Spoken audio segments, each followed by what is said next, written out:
श्रील प्रभुपाद की जय, गुरु महाराज की जय, ताय गुरु प्रेमानंदे हरि बोल। हरे कृष्ण।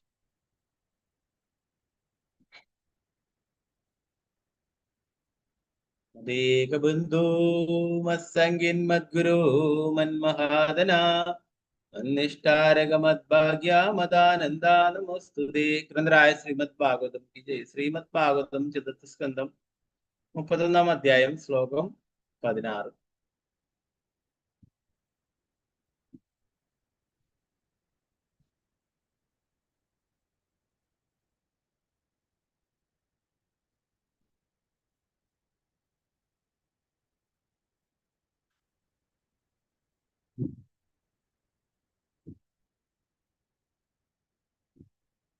ഓം നമോ ഭഗവതേ വാസുദേവായ.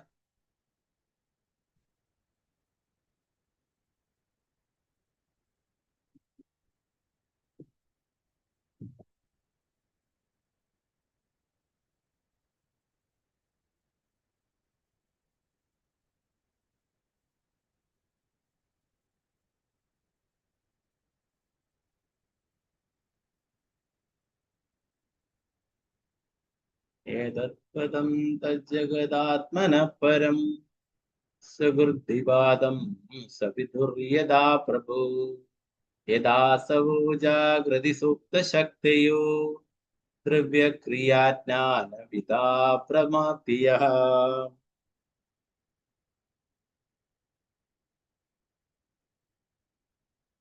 ഏതത്പദം തജ്ജഗദാത്മനഃ പരം സകൃദ്വിവാദം സവിതുര്യദാ പ്രഭാ യഥാസവോ ജാഗ്രതി സുപ്തശക്തയോ ദ്രവ്യക്രിയാജ്ഞാനവിദാ പ്രമാപ്തിയഃ. ഹരേ കൃഷ്ണ. ഓം നമോ ഭഗവതേ വാസുദേവായ. നമോ ഭഗവതേ വാസുദേവായ. ഏതത്പദം തജ്ജഗദാത്മനഃ പരം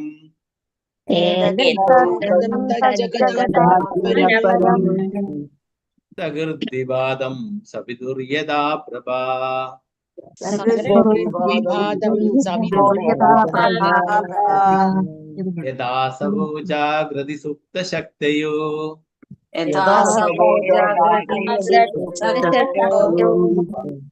ദ്രവ്യക്രിയാജ്ഞാനവിദാ പ്രമാപ്തിയഃ.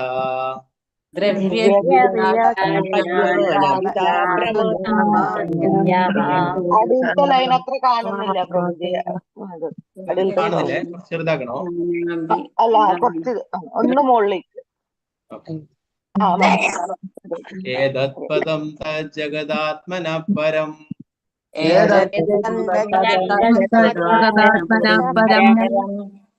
സകൃദ്വിവാദം സവിതുര്യദാ പ്രഭാ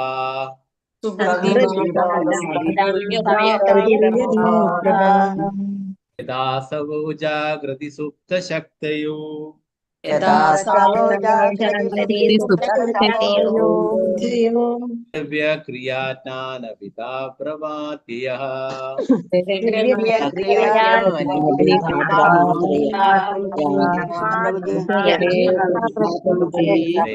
കൃഷ്ണ പ്രഭുജി. ഓക്കെ, ഒരാളെ ചൊല്ലിക്കൊള്ളു. മാലതി ശ്യാമദേവി ദശമാതജി ചൊല്ലിക്കൊള്ളു. ഹരേ കൃഷ്ണ. ഹരേ കൃഷ്ണ പ്രഭുജി. ഓം നമോ ഭഗവതേ വാസുദേവായ. ഏതത്പദം തജ്ജഗദാത്മനാ പരം സുഹൃദ്വിവാദം സവിതുർയഥാ പ്രഭാ യഥാസവോ ജാഗ്രതി സുപ്തശക്തയോ ദ്രവ്യക്രിയാജ്ഞാനവിദാ പ്രമാപ്തയഃ. ഹരേ കൃഷ്ണ പ്രഭുജി. ഹരേ കൃഷ്ണ. മഞ്ജുമാതജി ചൊല്ലിക്കൊള്ളു. ഹരേ കൃഷ്ണ പ്രഭുജി. ഓം നമോ ഭഗവതേ വാസുദേവായ. ഏതത്പദം തജ്ജഗദാത്മനഃ പരം സകൃദ്വിവാദം സവിതുര്യദാ പ്രഭാ യഥാസവോ ജാഗ്രതി സുപ്തശക്തയോ ദ്രവ്യക്രിയാജ്ഞാനവിദാ പ്രമാപ്തിയഃ. കൃഷ്ണ കൃഷ്ണ. ഹരേ കൃഷ്ണ. സ്വർണ്ണപ്രഭ മാതാജി ചൊല്ലിക്കൊള്ളു. ഹരേ കൃഷ്ണ പ്രഭുജി. ഹരേ കൃഷ്ണ. ഓം നമോ ഭഗവതേ വാസുദേവായ. ഏതത്പദം തത് ജഗദാത്മനഃ പരം സകൃദ്വിവാദം സവിതുര്യഥാ പ്രഭാ യഥാസവോ ജാഗ്രതി സുപ്തശക്തയോ द्रव्यक्रियाज्ञानभिदा प्रमात्यः। कृष्ण प्रभु जी। हरे कृष्ण। वत्सलशाजी माता जी जय गुरु। हरे कृष्णा प्रभु जी। हरे कृष्ण। ओम नमो भगवते वासुदेवाय। एतत् पदं तज्जगदात्मनः परं सकृद्विभादं सवितुर्यथा प्रभां यथा सवो जाग्रति सुप्तशक्तयो द्रव्यक्रियाज्ञानभिदा प्रमात्ययः। हरे कृष्णा प्रभु जी। हरे कृष्ण माता जी। विजयदान माता जी जय गुरु माता जी। हरे हरे कृष्ण। कृष्ण प्रभु जी। ओम नमो भगवते वासुदेवाय। एतत् पदं तद्गदात्मनः परं सकृद्विवादं सविदुर्यथा प्रभो यदा सवो जागृति सुप्तशक्तयो द्रव्यक्रियाज्ञानभिदा प्रमात्यय। हरे कृष्ण प्रभु जी। हरे कृष्ण। पद्मावती माता जी जय गुरु। हरे हरे कृष्ण। कृष्ण प्रभु जी। हरे कृष्ण प्रभु जी। हरे ओम कृष्ण। नमो भगवते वासुदेवाय। एतत्पदं तज्जगदात्मनः परं सकृद्विभातं सवितुर्यथा प्रभा यदा सवो जाग्रति सुप्तशक्तयो द्रव्यक्रियाज्ञानभिदा प्रमात्ययः। हरे कृष्ण प्रभु। हरे कृष्ण। अंबिका केशरी देवदास माता जी जय गुरु। हरे कृष्ण प्रभु जी। हरे कृष्ण। ओम नमो भगवते वासुदेवाय। ये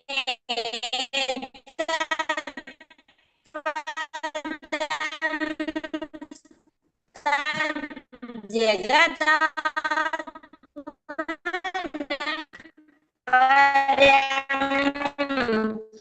सर्वविघ्नातं सवितुर्यथा प्रभा यथा सवो जागृति सुप्तशक्तयो द्रव्यक्रिया ज्ञानभिदा प्रमाद्ययः।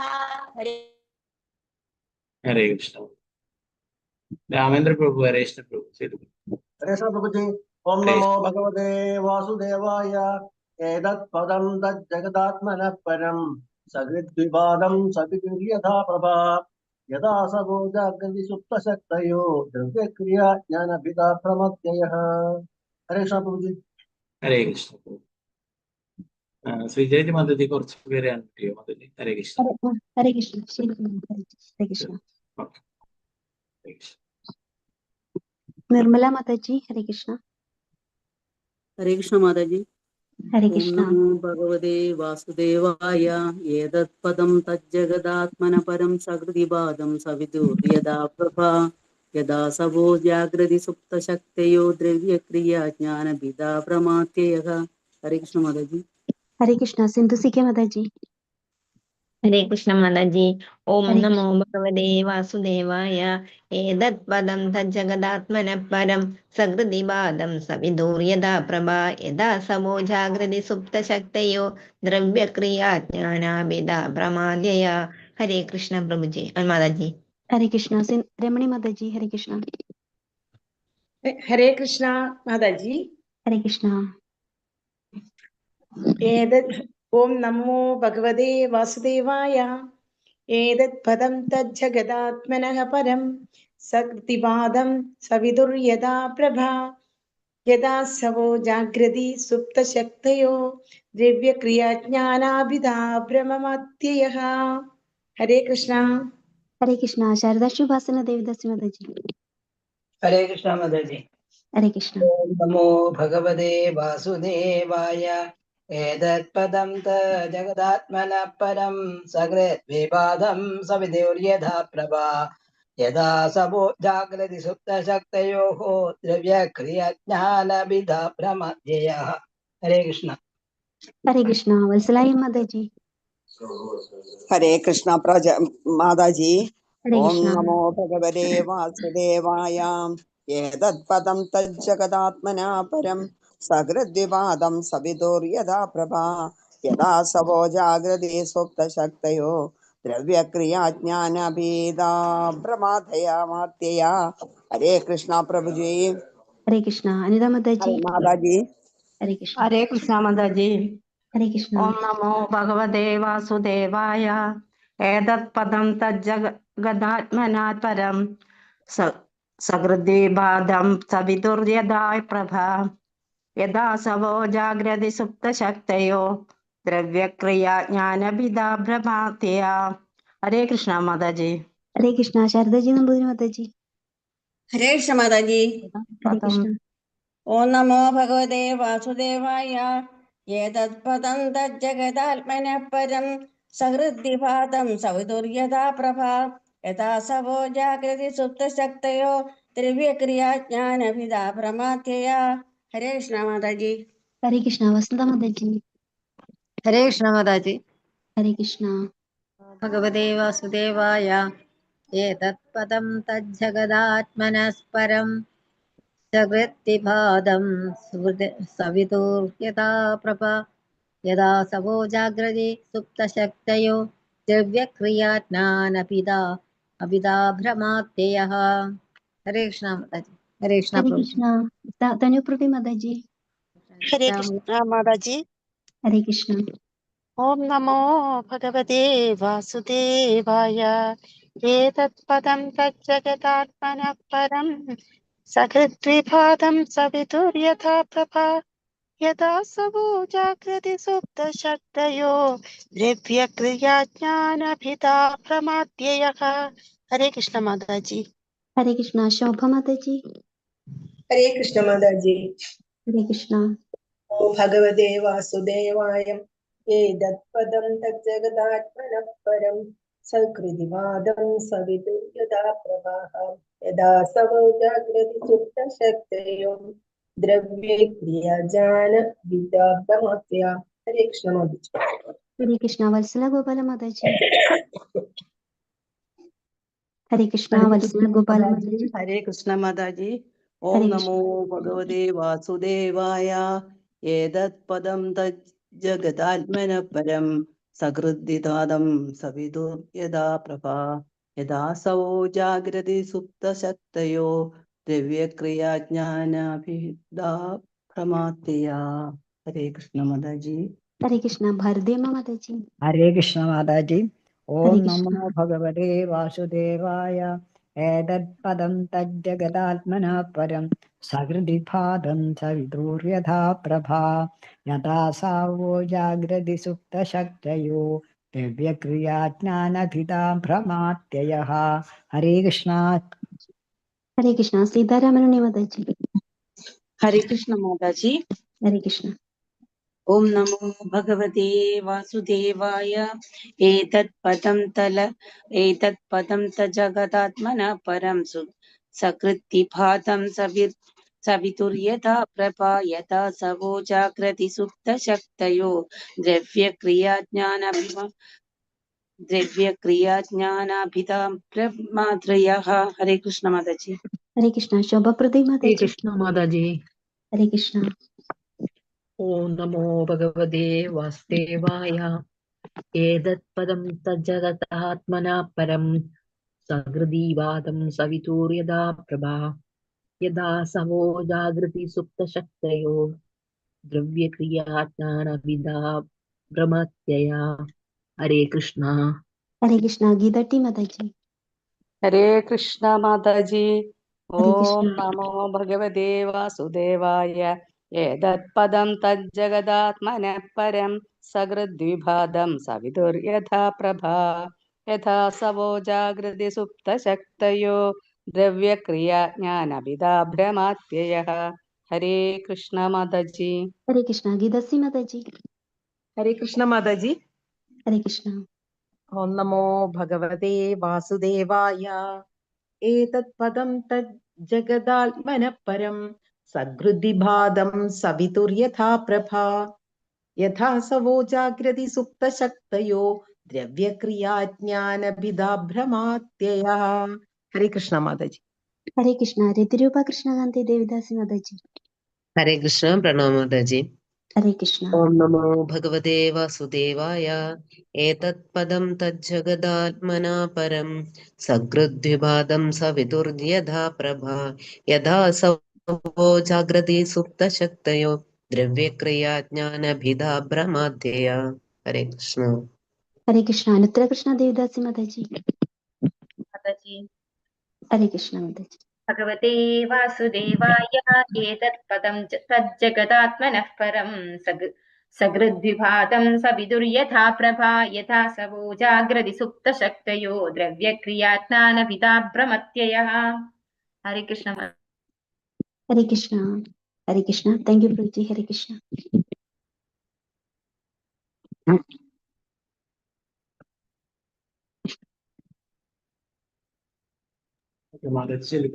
ഹരേ കൃഷ്ണ.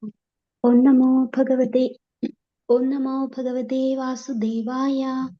ഏതത് പദം തജ്ജഗദാത്മനഃ പരം സകൃദ്വിഭാതം സവിതുർയഥാ പ്രഭാ യഥാ സവോ ജാഗ്രതി സുപ്തശക്തയോ ദ്രവ്യക്രിയാജ്ഞാനഭിദാഭ്രമാദ്യയഃ.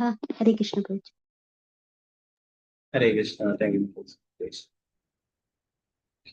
ചിലപ്പോൾ രാത്രിയിൽ സ്ലൈഡ് ഉണ്ടാക്കാൻ പറ്റില്ല. അപ്പൊ രാവിലെ ടെമ്പിളിലൊക്കെ പോയിട്ട് എത്തുന്ന ലേറ്റ് ആകുന്നതുകൊണ്ട് ഓക്കെ.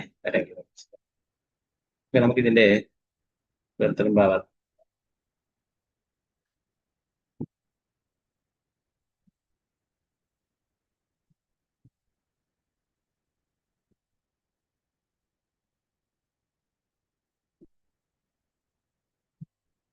പ്രധാന പദാർത്ഥം ഏതത് ഈ ഭൗതിക പ്രപഞ്ചം പദം വാസസ്ഥാനം തത് അത് ജഗദാത്മന പരമദിവത്വ കൃഷ്ണനായ ഭഗവാൻ പരമതീന്ദ്രിയം സകൃത് ചിലപ്പോൾ വിവാദം ആവിഷ്കരിച്ചു സവിതു സൂര്യന്റെ യഥാപോലെ സൂര്യപ്രകാശം യഥാപോലെ അസവഹ ഇന്ദ്രിയങ്ങൾ ജാഗ്രതി പ്രത്യക്ഷമായി തീരുന്നു സുപ്ത നിഷ്ക്രിയം ശക്തികൾ ദ്രവ്യ ഭൗതിക ഘടകങ്ങൾ ക്രിയ കർമ്മങ്ങൾ ജ്ഞാന അറിവ് വീതാഭ്രമ തെറ്റായ ധാരണയിൽ നിന്നുളവാകുന്ന ഭിന്നതകൾ അത്യയഹ അകന്നു പോവുക. പ്രധാനം ഭാവാർത്ഥം പ്രതിപാദിച്ചേ സൂര്യപ്രകാശം സൂര്യനിൽ നിന്നും ഭിന്നമല്ലാത്തതുപോലെ ഈ ഭൗതിക പ്രപഞ്ചം പരമദിവ്യ കൃഷ്ണനായ ഭഗവാനിൽ നിന്നും ഭിന്നമല്ല. പരമോന്നത വ്യക്തിത്വം. അതിനാൽ ഈ ഭൗതിക സൃഷ്ടിക്കുള്ളിൽ സർവത്ര തിങ്ങി നിറഞ്ഞു നിൽക്കുന്നു. ഇന്ദ്രിയങ്ങൾ സജീവമായിരിക്കുമ്പോൾ അവ ശരീരത്തിന്റെ അവിഭാജ്യ ഘടകങ്ങളായി പ്രത്യക്ഷമാകുന്നു. പക്ഷെ ശരീരം നിദ്രയിലാകുമ്പോൾ ഇന്ദ്രിയയുടെ പ്രവർത്തനങ്ങൾ പ്രത്യക്ഷമാകുന്നില്ല. അതുപോലെ ഈ സമഗ്ര ഭൗതിക പ്രപഞ്ചം പരമോന്നതനായ വ്യക്തിയിൽ നിന്ന് ഭിന്നവും അഭിന്നവുമായി കാണപ്പെടുന്നു.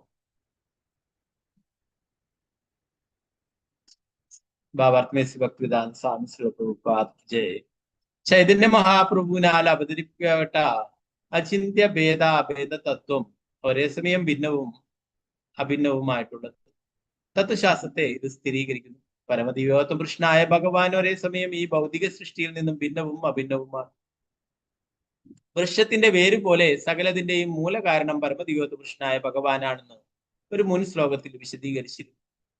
പരമദിവ്യോത്തമ കൃഷ്ണനായ ഭഗവാൻ എല്ലായിടത്തും വ്യാപിച്ചു നിറഞ്ഞു നിൽക്കുന്നത് എങ്ങനെയെന്നും വിശദമാക്കും. ഈ ഭൗതിക ആവിഷ്കാരത്തിലെ സകലതിലും അദ്ദേഹത്തിന്റെ സാന്നിധ്യമുണ്ട്. പരമോന്നതനായ ഭഗവാന്റെ ശക്തി അദ്ദേഹത്തിൽ നിന്നും അഭിന്നമായിരിക്കുന്നത് പോലെ ഈ ഭൗതിക പ്രപഞ്ചവും അദ്ദേഹത്തിൽ നിന്നും അഭിന്നമാണ്.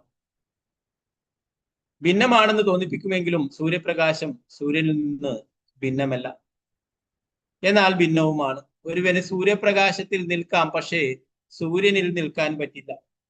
ഈ ഭൗതിക ലോകത്തിലുള്ള നമ്മളെല്ലാവരും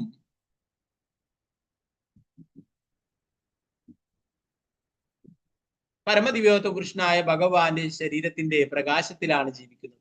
പക്ഷെ ഭൗതിക അവസ്ഥ നിമിത്തം നമുക്ക് അദ്ദേഹത്തെ നേരിൽ കാണാൻ കഴിയുന്നില്ല. ഈ ശ്ലോകത്തിലെ പദം എന്ന വാക്ക് പരമദിവ്യോത്തമ കൃഷ്ണനായ ഭഗവാന്റെ വാസസ്ഥലത്തെ സൂചിപ്പിക്കുന്നു. ഈ ശോഭനിഷത്തിൽ സ്ഥിരീകരിച്ചിട്ടുള്ളത് പോലെ ഈശാവാസ്യം ഇതം സർവം. ഒരു വീടിന്റെ ഉടമ വീടിന്റെ ഒരു മുറിയിലായിരിക്കാം താമസിക്കുന്നതെങ്കിലും വീട് മുഴുവനായും അയാളുടെ സ്വന്തമാണ്. ഒരു രാജാവ് ബക്കിംഗ്ഹാം കൊട്ടാരത്തിലെ ഒരു മുറിയിലാണ് താമസിക്കുന്നതെങ്കിലും കൊട്ടാരം മുഴുവൻ അവൻ്റെതായാണ് പരിഗണിക്കുന്നത്. കൊട്ടാരം തൻ്റെതാക്കാൻ രാജാവ് എല്ലാ മുറികളിലും താമസിക്കേണ്ടതില്ല. അവന്റെ ശാരീരിക സാന്നിധ്യം എല്ലാ മുറികളിലും ഇല്ലായിരിക്കാമെങ്കിലും കൊട്ടാരം മുഴുവൻ രാജകീയ ഭവനമായാണ് പരിഗണിക്കുന്നത്. സൂര്യപ്രകാശം വെളിച്ചമാണ്, സൂര്യൻ തന്നെ വെളിച്ചമാണ്, സൂര്യദേവനും വെളിച്ചമാണ്. എങ്ങനെ തന്നെ ആയാലും സൂര്യപ്രകാശത്തെ സൂര്യദേവനായ വിവസ്വാനായി കാണാനാവില്ല.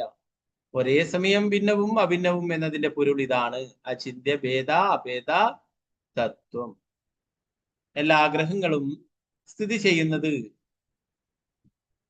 സൂര്യപ്രകാശത്തിലാണ്. സൂര്യന്റെ താപം മൂലം അവ അവയുടെ ഭ്രമണപഥങ്ങളിൽ ചുറ്റിക്കറങ്ങുന്നു. ഓരോ ഗ്രഹത്തിലും വൃക്ഷങ്ങളും ചെടികളും വളരുന്നതും നിറഭേദങ്ങൾ സംഭവിക്കുന്നതും സൂര്യപ്രകാശത്തിലാണ്. സൂര്യന്റെ കിരണങ്ങളാകയാൽ സൂര്യപ്രകാശം സൂര്യനിൽ നിന്നും ഭിന്നമല്ല. അതുപോലെ സൂര്യപ്രകാശത്തിൽ സ്ഥിതി ചെയ്യുന്ന എല്ലാ ഗ്രഹങ്ങളും സൂര്യനിൽ നിന്നും വിഭിന്നമല്ല.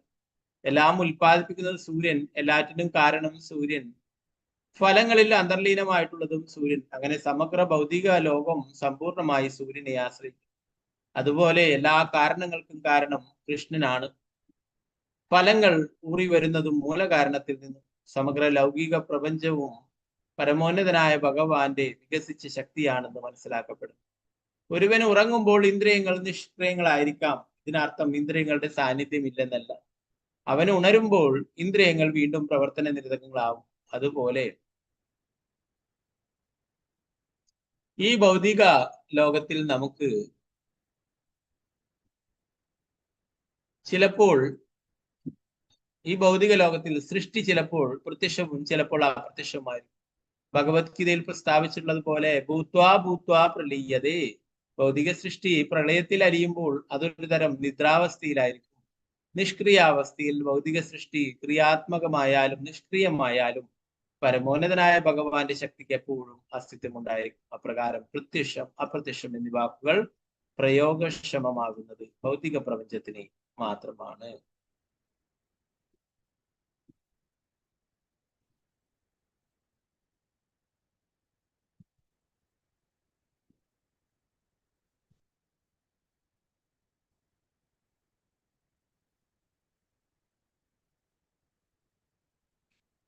നാരായണ നമസ്കൃത്യ നരം ചൈവ നരോത്തമം ദേവീം സരസ്വതി വ്യാസം തതോ ജയമുദ്രേ.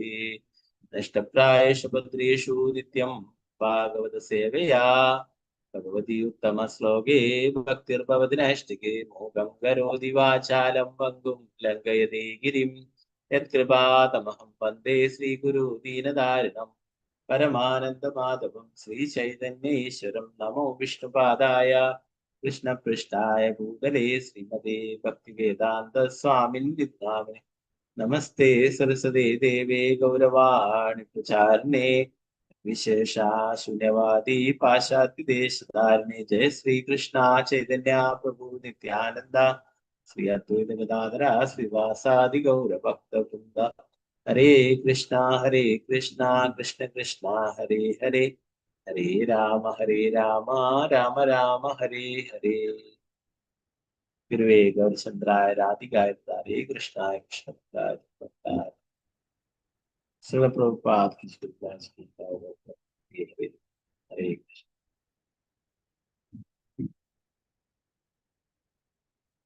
ഇപ്പൊ നേരത്തെയുള്ള ശ്ലോകങ്ങൾ നമ്മൾ പഠിച്ചു അല്ലെ? ഭഗവാനിൽ നിന്നും എല്ലാ സൃഷ്ടിയും ഉണ്ടാവുകയും തിരിച്ച് എല്ലാം ഭഗവാനിലേക്ക് തന്നെ പ്രവേശിക്കുകയും ചെയ്തതിനെ കുറിച്ചിട്ടാണ് നേരത്തെ പറഞ്ഞിട്ടുണ്ടായത് അല്ലെ? ഉദാഹരണങ്ങളും പറയുകയുണ്ടായി അല്ലെ? വേനൽക്കാലത്ത് സൂര്യനിൽ നിന്നും മഴ ലഭിക്കുന്നു അല്ലെ? പിന്നീട് ആ സൂര്യപ്രകാശത്താൽ ജലം ബാഷ്പീകരിച്ച് വീണ്ടും മഴയാക്കിയിട്ട് പെയ്യുന്നു. അപ്പൊ ഈ മഴ ലഭിക്കുന്നത് കൊണ്ട് എല്ലാ ജീവജാലങ്ങളും നിലനിൽക്കുകയൊക്കെ ചെയ്യുന്നത്. അതുപോലെ തന്നെ ഭഗവാനിൽ നിന്നും എല്ലാം ഉണ്ടാവുകയും നിശ്ചിത കാലത്തിന് ശേഷം എല്ലാം തിരിച്ച് ഭഗവാനിലേക്ക് തന്നെ പോകും.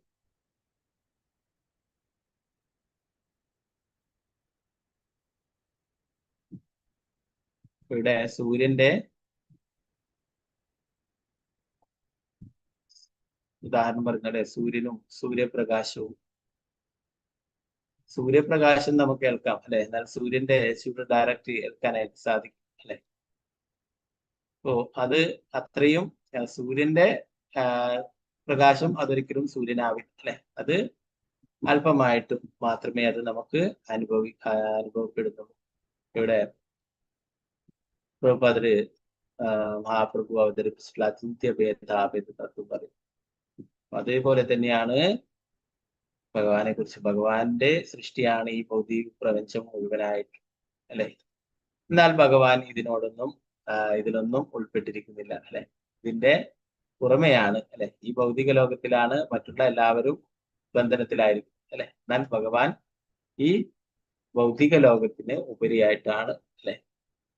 ഇവിടെ പറഞ്ഞു സൂര്യപ്രകാശം സൂര്യൻ ഭിന്നമല്ലാത്തതുപോലെ ഈ ഭൗതിക പ്രപഞ്ചം പരമദിവത്വ കൃഷ്ണനായ ഭഗവാനിൽ നിന്ന് ഭിന്നമല്ല. പരമോന്നത വ്യക്തിത്വം. അതിനാൽ ഈ ഭൗതിക സൃഷ്ടിക്കുള്ള സർവത്ര തിങ്ങി നിറഞ്ഞു നിൽക്കുന്ന ഇന്ദ്രിയങ്ങൾ സജീവമായിരിക്കുമ്പോൾ അവ ശരീരത്തിന്റെ അവിഭാജ്യ ഘടകങ്ങളായി പ്രത്യക്ഷമാകുന്നു. പക്ഷെ ശരീരം നിദ്രയിലാകുമ്പോൾ ഇന്ദ്രിയുടെ പ്രവർത്തനങ്ങൾ അപ്രത്യക്ഷമാകുന്നില്ല. അതുപോലെ ഈ സമഗ്ര ഭൗതിക പ്രപഞ്ചം പരമോന്നതനായ വ്യക്തിയിൽ നിന്ന് ഭിന്നവും അഭിന്നമായി കാണും. അപ്പോ ഇതൊക്കെ ഭഗവാനിൽ നിന്നുണ്ടായിട്ടുള്ളതാണ്, അല്ലെ? ഈ ഭൗതിക പ്രപഞ്ചം തന്നെ നേരത്തെ പറഞ്ഞു, ഇത് നമ്മളെ പോലുള്ള ബദ്ധജീവാത്മാക്കൾക്ക് വേണ്ടിയിട്ട് ഭഗവാൻ സൃഷ്ടിച്ചിട്ടുള്ളത്, അല്ലെ? ഭഗവാന്റെ തന്നെ സൃഷ്ടിയാണ്.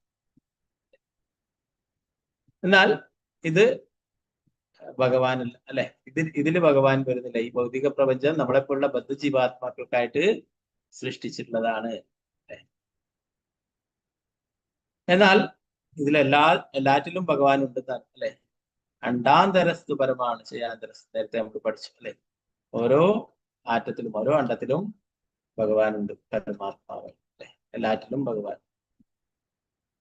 എന്നാൽ ഇതൊന്നും ഭഗവാനെ ബാധിക്കുന്നതുമില്ല, അല്ലെ? ഭഗവാന്റെ തന്നെ ശക്തിയാണ് ഈ പ്രപഞ്ചത്തെ മുഴുവനായിട്ടും നിയന്ത്രിക്കുന്നത്.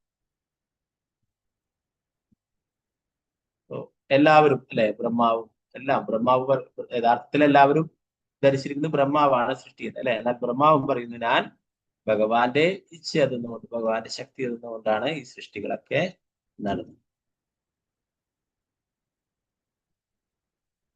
നമുക്ക് നേരത്തെ തന്നെ ഭഗവത്ഗീതയില് ഭഗവാനെ എല്ലാറ്റിലും കാണാനായിട്ട് ഭഗവാൻ പറയും, അല്ലെ? രസോഹമം അപ്സു കൗന്ദേയ പ്രഭാസ്മി സൂര്യ, അല്ലെ?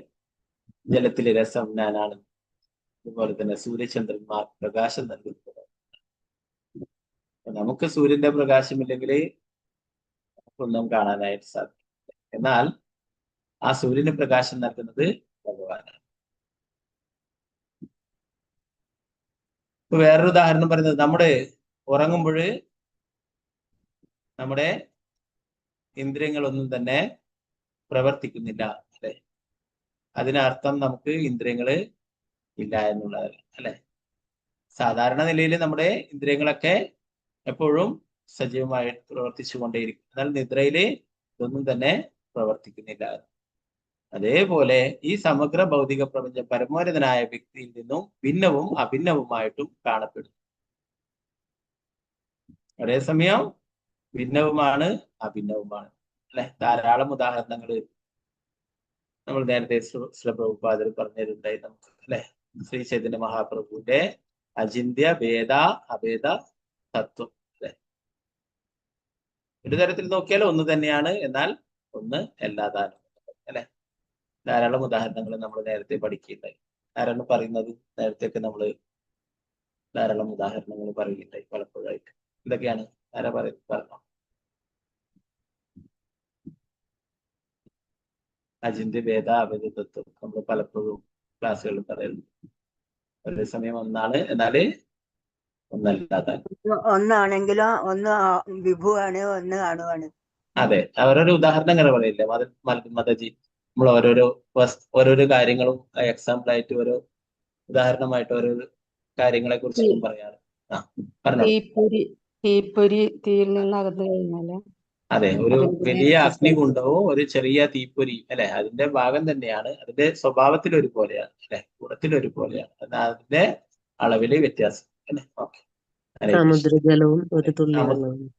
ഓക്കെ മതജി. അതെ, സമുദ്രത്തിലെ ജലത്തിന് ഉപ്പുരസമാണ്. അതിൽ ഒരല്പം എടുത്ത് നോക്കിക്കഴിഞ്ഞാൽ, നമ്മുടെ കയ്യിൽ ഒരല്പം എടുത്ത് നോക്കിയാൽ അതിനും ഉപ്പുരസം തന്നെയാണ്, അല്ലെ? എന്നാൽ നമ്മുടെ കയ്യിലുള്ളത് ഒരിക്കലും സമുദ്രമാവില്ല, അല്ലെ? അത് ക്വാളിറ്റിയിൽ ഒരേപോലെയാണ്, എന്നാൽ ക്വാണ്ടിറ്റിയില് വ്യത്യാസമുണ്ട്, അളവില് വ്യത്യാസമുണ്ട്, ഗുണത്തില് ഒരേപോലെയാണ്. ഓക്കെ, ഹരേ കൃഷ്ണ. അങ്ങനെ ധാരാളം ഉദാഹരണങ്ങൾ പറയുന്നു. അപ്പോ ഇത് എന്താണ്? നമ്മുടെ ആത്മാവിനെ കുറിച്ച് പറയുമ്പോഴും പറയും, അല്ലെ? ആത്മാവും പരമാത്മാവും ഒന്നാണ് എന്ന തരത്തിൽ ആൾക്കാർ പറയും, അല്ലെ? മായാവാദികളൊക്കെ എല്ലാം ഒന്ന് തന്നെയാണ്, അല്ലെ? അതിനുള്ള ഉദാഹരണമായിട്ട് വരുന്നതാണ്, അല്ലെ? പരമാത്മാവിന്റെ ഭാഗം തന്നെയാണ് ജീവാത്മാവ് അല്ലെ. എന്നാൽ ഭഗവാൻ പരിപൂർണ സ്വതന്ത്രനാണ് അല്ലെ. എന്നാൽ നമ്മുടെ സ്വാതന്ത്ര്യം എന്ന് പറയുന്നത് അല്പം മാത്രമാണ് അല്ലെ. ആത്മാവും ഭഗവാന്റെ അംശം തന്നെയാണ്, അതുകൊണ്ട് ശാശ്വതമായിട്ടുള്ളതാണ് അല്ലെ. ധാരാളം ഉദാഹരണങ്ങൾ അങ്ങനെ പറയാറുണ്ട്. അചിന്ത്യ ഭേദ അഭേദം, ഒരേ സമയം ഒന്നാണ്, എന്നാൽ അത് അതിൽ നിന്ന് വ്യത്യസ്തവുമാണ് എന്നുള്ളത്, ഭിന്നവുമാണ് അഭിന്നവുമാണ്. സമുദ്രവും സമുദ്രത്തിലെ ജലവും, സമുദ്രത്തിലെ ജലം ഉപ്പുരസമാണ്. അല്പം സമുദ്രത്തിലെ ജലം നമ്മൾ അല്പം കയ്യിലെടുത്ത് അത് ടേസ്റ്റ് ചെയ്ത് നോക്കിയാലും ഉപ്പുരസം തന്നെയാണ്. നമ്മുടെ കയ്യിലുള്ളത് അത് സമുദ്രമായി മാറില്ല ഒരിക്കലും അല്ലെ. അത് സമുദ്രത്തിന്റെ ഒരു ഭാഗം തന്നെ, അല്പം മാത്രം അല്ലെ.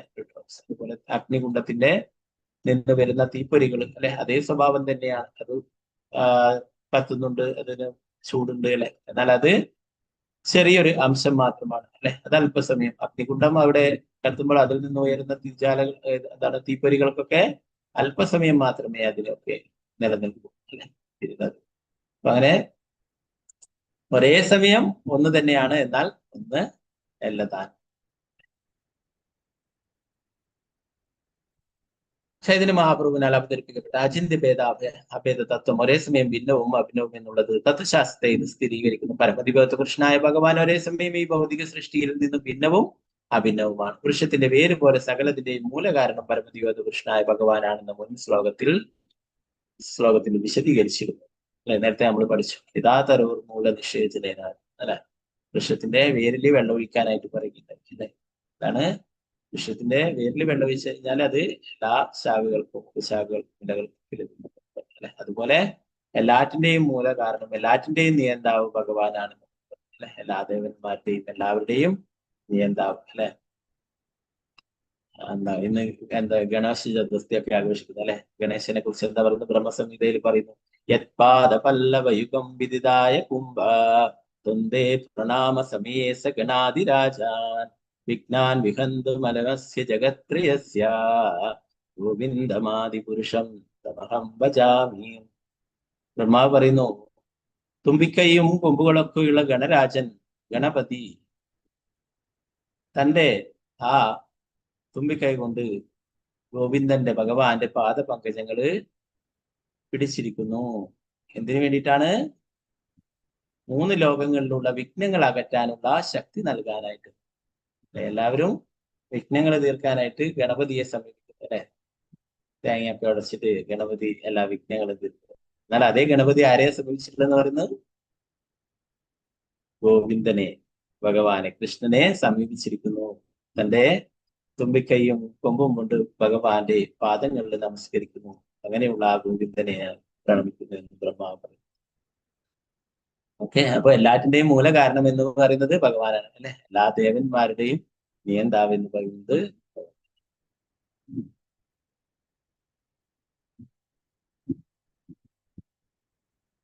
പരമദിവ്യത്വ പുരുഷനായ ഭഗവാൻ എല്ലായിടത്തും വ്യാപിച്ചും നിറഞ്ഞു നിൽക്കുന്നത് എങ്ങനെയെന്ന് വിശദമാക്കി. ഈ ഭൗതിക ആവിഷ്കാരത്തിൽ സകലത്തിലും അദ്ദേഹത്തിന്റെ സാന്നിധ്യമുണ്ട്. ഭഗവാന് എല്ലാറ്റിലും ഉണ്ട് അല്ലെ. ഭക്തപ്രഹ്ലാദനോട് ചോദിച്ചു അല്ലെ, നിന്റെ നാരായണൻ എവിടെയാണ്? എല്ലായിടത്തും ഉണ്ട് അല്ലെ. ഈ തൂണിലും ഉണ്ടോ? ഈ തൂണിലും ഉണ്ട് എന്ന് പറഞ്ഞു അല്ലെ പ്രഹ്ലാദൻ. അതിനെ കുറിച്ച് ശ്രീമദ് ഭാഗവതം, സത്യം വിദാതും നിജകൃത്യ ഭാഷിതം. ഭക്തന്റെ വാക്കുകൾ സത്യമാക്കാനായിട്ട് ഭഗവാൻ തൂണിൽ അവതരിച്ചു അല്ലെ. ഭഗവാൻ എവിടെ വേണമെങ്കിലും അവതരിക്കാം അല്ലെ. അത് ഭഗവാന്റെ ഭക്തന്റെ വാക്കുകൾ സത്യമാക്കാനായിട്ട് ഭഗവാൻ തൂണിൽ അവതരിക്കുക. അപ്പൊ എല്ലാറ്റിലും അല്ലെ, എല്ലാറ്റിലും, തൂണിലും തുരുമ്പിലും എല്ലാറ്റിലും ഭഗവാൻ ഉണ്ട്. ശ്രീമദ് ഭാഗവത് പറഞ്ഞു, സത്യം വിദാതും നിജഭൃത്യ ഭാഷിതം വ്യാപ്തിം ച ഭൂതേഷഖിലേഷു ചാത്മനാ അദൃശ്യതത്യത്ഭുതരൂപമുദ്വഹൻ സ്തംഭേ സപായാനമൃഗം ന മാനുഷം. സത്യം വിദാതും നിജഭൃത്യ ഭാഷ, ഭക്തന്റെ വാക്കുകള് സത്യമാക്കാനായിട്ട് ഭഗവാൻ എല്ലായിടത്തും നിറഞ്ഞു നിൽക്കുന്നതാണ് അല്ലെ. വ്യാപ്തിം ച ഭൂതേഷു അഖിലേഷു ചാത്, എല്ലായിടത്തും നിറഞ്ഞു നിൽക്കുന്ന ആ ഭഗവാൻ അല്ലെ, സ്തംഭത്തിൽ നിന്നും ആ തൂണിൽ നിന്നും പുറത്തു വന്നു. അപ്പൊ ഭഗവാൻ എല്ലായിടത്തും ഉണ്ട് അല്ലെ. എല്ലാം ചെറിയ അല്ലെ? അണ്ടാന്തരസ്ഥ ചെറിയ ആറ്റത്തിൽ വരെ അതിന് ഭഗവാൻ ഉണ്ട്, പരമാത്മാവായിട്ട് എല്ലാറ്റിലും ഭഗവാനുണ്ട് അല്ലെ? എന്നാൽ ഇതൊന്നും ഭഗവാനല്ല. എല്ലാവരുടെ ഹൃദയത്തിലും ഭഗവാൻ പരമാത്മാവായിട്ട് അല്ലെ? അതുകൊണ്ട് മായാവതികൾ അതാവും. നമ്മുടെ ഹൃദയത്തിൽ ഭഗവാൻ ഉള്ളത് കൊണ്ട് എന്താണ്? നമ്മളും ഭഗവാനാണ്. നമ്മളും നാരായണൻ, ഞാനും നാരായണൻ, നീ നാരായണൻ. ചൈതന്യ മഹാപ്രഭുവിന്റെ അടുത്ത് മായാവാദികൾ വന്നിട്ട് അങ്ങനെയാണ് പറഞ്ഞിട്ടുണ്ട്. പിന്നെ ചൈതന്യ മഹാപ്രഭു അവരെയൊക്കെ ശരിയായ ദിശയിലേക്ക് കൊണ്ടുവരികയുണ്ടായി. അവരൊക്കെ ഭഗവാന്റെ സേവകരാണെന്നുള്ള കാര്യം മഹാപ്രഭു ബോധ്യപ്പെടുത്തുകയുണ്ടായി. പരമോന്നതനായ ഭഗവാന്റെ ശക്തി അദ്ദേഹത്തിൽ നിന്നും അഭിന്നമായിരിക്കുന്നത് പോലെ ഈ ഭൗതിക പ്രപഞ്ചവും അദ്ദേഹത്തിൽ നിന്നും ഭിന്നമാണെന്ന് തോന്നിപ്പിക്കുമെങ്കിലും സൂര്യപ്രകാശം സൂര്യനിൽ നിന്നും ഭിന്നമല്ല, എന്നാൽ ഭിന്നവുമാണ്. ഒരുവന് സൂര്യപ്രകാശത്തിൽ നിൽക്കാം, പക്ഷെ സൂര്യനിൽ നിൽക്കാൻ പറ്റില്ല. ഈ ഭൗതിക ലോകത്തിലുള്ള നമ്മളെല്ലാവരും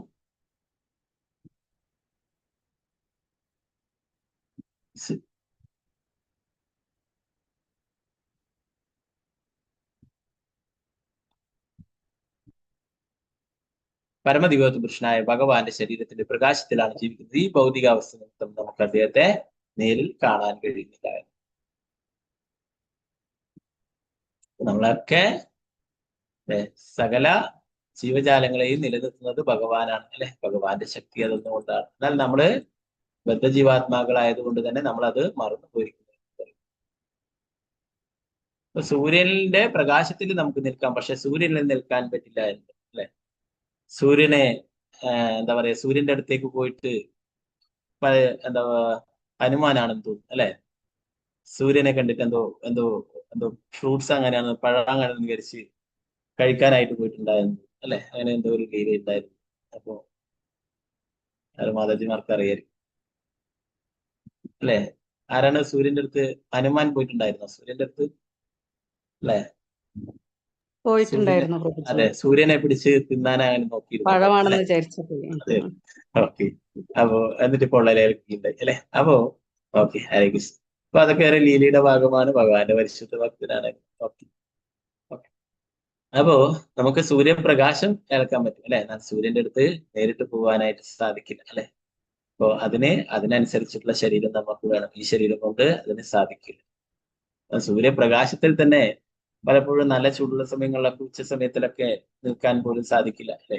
നേരത്തെ നമ്മൾ പ്രഭുപാദരുടെ ലീലാമൃതം അത് വായിക്കുമ്പോൾ കണ്ടുപോലെ പ്രഭുപാദർ പറഞ്ഞ അത്രയും ചൂടുള്ള സമയത്തൊക്കെ പ്രഭുപാദർ ഡൽഹിയിലൊക്കെ സഞ്ചരിച്ചതിനെ കുറിച്ച്. അപ്പൊ അത്രയും ചൂട് പോലും ഏൽക്കാൻ സാധിക്കില്ല. അപ്പൊ സൂര്യന്റെ അടുത്തേക്ക് പോകുന്ന അവസ്ഥ നമുക്ക് ഓർക്കാൻ പോലും സാധിക്കില്ലായിരുന്നു. ഈ ശ്ലോകത്തിലെ പദം എന്ന വാക്ക് പരമദിവ്യോത്ത പുരുഷനായ ഭഗവാന്റെ വാസസ്ഥലത്ത് സൂചിപ്പിക്കുന്നു. ഈശോപനിഷത്ത് പറയുന്നു, ഈശാവാസ്യം ഇതം സർവം.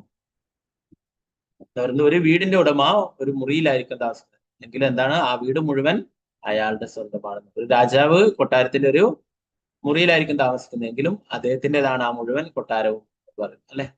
അതുപോലെ തന്നെ പറയുന്നു, സൂര്യപ്രകാശം വെളിച്ചമാണ്, സൂര്യൻ തന്നെ വെളിച്ചമാണ്, സൂര്യദേവനും വെളിച്ചമാണ്. എങ്ങനെ തന്നെയായാലും സൂര്യപ്രകാശത്തെ സൂര്യദേവനായിട്ടുള്ള വിവസ്വാനായിട്ടും കാണാനാവില്ല.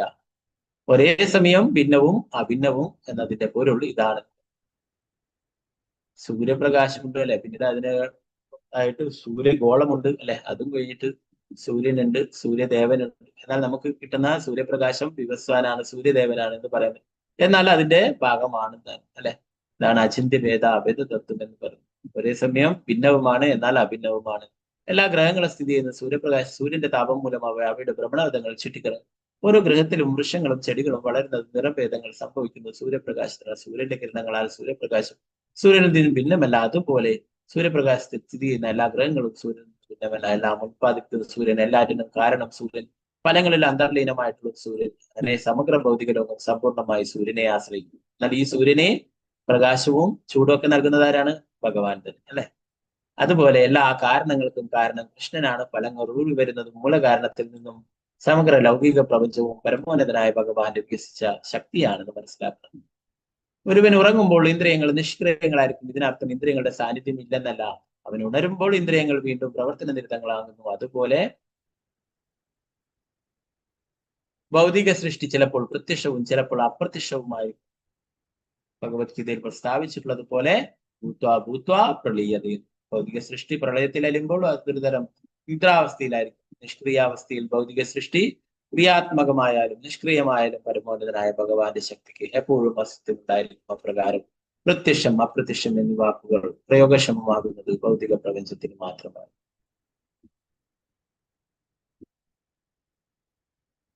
അപ്പോ എന്താ പറയുന്നത്, ഈ ഭൗതിക ലോകത്തിൽ മാത്രമുള്ളതാണ് പ്രത്യക്ഷവും അപ്രത്യക്ഷവുമായിട്ടുള്ളത് അല്ലെ. ഭഗവത് ധാമം അല്ലെ ശാശ്വതമായിട്ടുള്ളതാണ് അല്ലെ.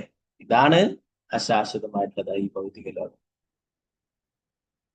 അപ്പൊ ഇപ്പോഴ് ഭഗവാൻ അല്ലെ ചാതുർമാസ്യം ഭഗവാൻ യോഗനിദ്രയിലാണ് അല്ലെ.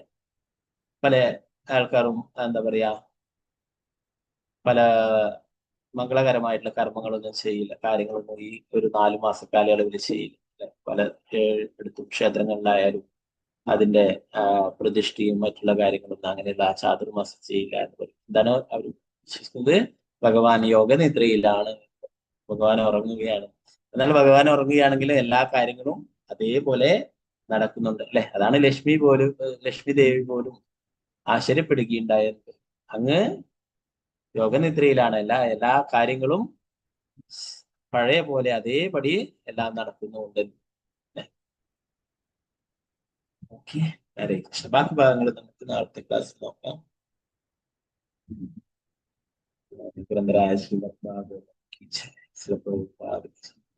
ഒരു 10 മിനിറ്റ് പ്രഭുപാദരെ കുറിച്ചുള്ള കാര്യങ്ങൾ ഇന്നത്തെ ബാക്കി നോക്കാം. ഓക്കെ, നമ്മൾ ഇന്നലെ അവസാനമായിട്ട് പറഞ്ഞിട്ടുള്ളത് പ്രഭുപാദരെ പുതിയ സ്ഥലത്തേക്ക് താമസം മാറുന്നത് അല്ലെ, രാധാ ദാമോദര ക്ഷേത്രത്തിലേക്ക് താമസം മാറുകയുണ്ടായി. അത് ഏറെ ഉപകാരപ്രദമായിട്ടുള്ളതാണ്, വളരെയേറെ ഭക്തിക്ക് അനുകൂലമായിട്ടുള്ളതാണ് പ്രഭുപാദർക്ക് തോന്നുകയുണ്ടായിരുന്നത്. എല്ലാ ഗോസ്വാമിമാരും ഒത്തുകൂടിയിട്ടുള്ള സ്ഥലം, അതുപോലെ തന്നെ ജീവഗോസ്വാമിയുടെ സമാധി, രൂപഗോസ്വാമിയുടെ സമാധി, ഇതൊക്കെ അവിടെ ജീവഗോസ്വാമിയുടേതായിട്ടുള്ള മൂർത്തി അങ്ങോട്ട് ധാരാളം പരിശുദ്ധ വൈഷ്ണവന്മാരുടെ, ജയദേവ ഗോസ്വാമിയുടെ രാധാമാധവി, അതൊക്കെ അവിടെയുണ്ട്.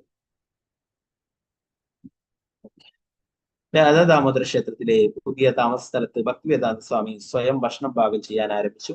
അദ്ദേഹം പ്രസാദം സേവിക്കാനിരിക്കുമ്പോൾ അടുത്തുള്ള ജനാലയിലൂടെ അഴികളിലൂടെ ചില രൂപഗോസ്വാമിയുടെ സമാധി മണ്ഡപം കാണാൻ സാധിക്കുമായിരുന്നു. രൂപഗോസ്വാമിയുടെ സാമീപ്യം അനുഭവപ്പെടുന്ന ഈ വേളകളിൽ അദ്ദേഹം തന്റെ ഗുരുവിനോടുള്ള ദൗത്യത്തെക്കുറിച്ച് ഓർത്തുപോകും.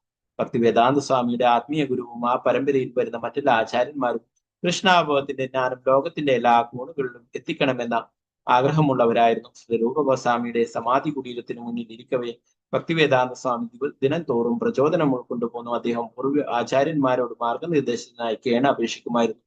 അങ്ങനെ അവരിൽ നിന്നും കാരുണ്യപൂർവ്വം ലഭിച്ച മാർഗനിർദ്ദേശം ഭക്തിവേദാന്ത സ്വാമിയുടെ ബോധത്തിൽ അലിഞ്ഞു ചേരുകയായിരുന്നു. അവിടെ പോയിട്ടുള്ളവർക്കറിയാം, ചില പ്രഭുപാദരുടെ ചെറിയൊരു കിച്ചൺ ഉണ്ട് അല്ലെ. അവിടെ നിന്നിട്ട് അതിന്റെ ജനാലയിലേക്ക് കൂടി നോക്കിയാലേ രൂപഗോസ്വാമിയുടെ സമാധി കാണാം. അപ്പൊ അതുപോലെ തന്നെ പ്രഭുപാദരെ എഴുതുന്ന അവിടെ ഇരുന്നിട്ട് എഴുതുന്ന ആ റൂമിൽ നിന്ന് നോക്കിയാല് രാധാ ദാമോദർ ഭഗവാനെയും കാണാൻ സാധിക്കും. ഓക്കെ, ഒരു പ്രസാധകനോ ഗവൺമെന്റിനോ അത്തരത്തിലുള്ള ആർക്കും തന്നെ ഭേദിക്കാൻ കഴിയാത്തത്ര ശക്തവും ഉന്നതവുമായിരുന്നു അദ്ദേഹത്തിന് ലഭിച്ച ആ പ്രചോദനം.